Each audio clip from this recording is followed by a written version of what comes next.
Lagyan natin siya ng labanos. Pechay Tagalog. Tapos, meron din po siyang talbos ng kamote. Meron din po siyang okra.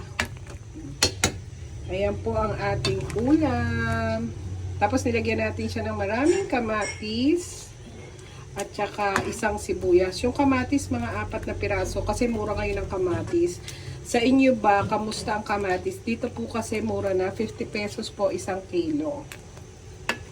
So, yan. Tapos, nilagyan din natin siya ng luya. Pampawala ng lansa. Ayan po ang ating sinigang.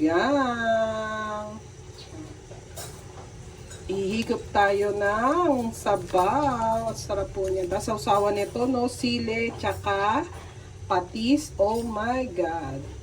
Sold na tayo dyan. So, may natira pa tayo. Ngayon, dalawa lang, ang niluto ko lang, 6 na piraso. Nagdadalawan na kami ng aking mga anak. Kasi malalaki naman yan. Kahit niya isa lang, pwede na. So, ito muli si Inang Dragon na nagsasabing, kain po tayo! Maraming salamat po sa mga bago po nating followers at sa mga lahat ng ating followers. Thank you po sa suporta na binibigay nyo kay Inang Dragon. Maraming salamat po. Love you all. Bye-bye!